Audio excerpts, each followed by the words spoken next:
Listen, really listen. Just listen to this. And I must make sure that every Ugandans get a fruit of independence. Since independent, actually Uganda is not yet independent, I will say that. Even when the British handed over on the 9th of October 1962, the Uganda is still not yet independent. Uganda will be independent after this, my decision, after I want to see that the whole Kampala street is not full of Indians. It must be proper black, and administration in those shops is run by the Ugandans. Would you like to get all Asians out, really, sir? Yes, they must go to their country. Even nationals of Uganda? If they want to go, they are welcome to go. What will happen to these people if they don't go by the time they're... I think they will be sitting like they are sitting on the fire. I will tell you this. You just wait after 3 months. What will you do to them? Okay, you will see. You said you wanted Uganda. I think they will not sit comfortable here in Uganda. I will tell you this. I must actually tell you the truth. Have you asked the British to take them away, sir? that you are building transit camp for them if they are not doing? I am not responsible for building them transit camp. Have you asked the British to take them away, sir? Yes, it is the British High Commissioner is here, his responsibility. Yes. I have told him. You've said you wanted to teach Britain a lesson, President. Why is that? And that is now lesson I'm teaching the British. I am teaching now the lesson because I am correcting them from the mistake they had made. If they had think before earlier that there is the African here who can even work and building the railway with instruction given to them by the British, this problem will not happen. Isn't this going to end your friendship with Britain? I don't mind ending. What are you giving me? What is more you are giving me? British actually deceived me last year, giving me 10 million pounds. They never give up to now. When I had a really very critical problem of finance, up to now. Now I don't want that money again.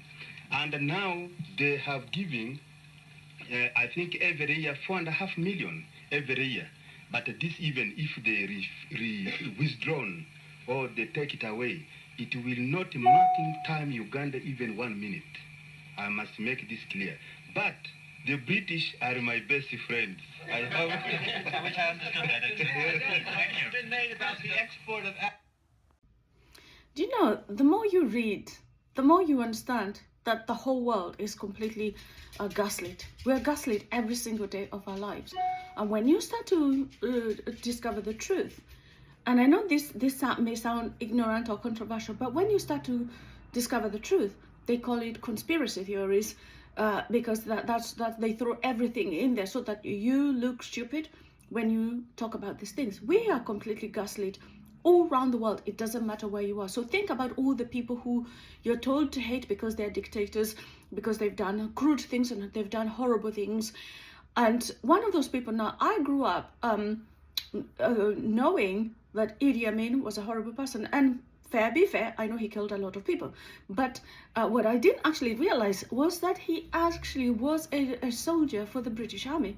I didn't actually realize that, and they absolutely loved him because when he was employed in Kenya to interrogate people during the Mama uprising, they would leave him with a suspect, and they would find him with a suspect with their hat torn out of them, and he literally would just, it was barbaric. And yes, this man was whatever he was, and they absolutely loved him. And like, he would just fly to Heathrow Airport and ask to go and see the Queen because he needed advice on where to buy shoes. He was that kind of guy. But he was also actually quite woke. He understood the global order. He understood the global order, and he understood the rule of law when it comes to Western politics.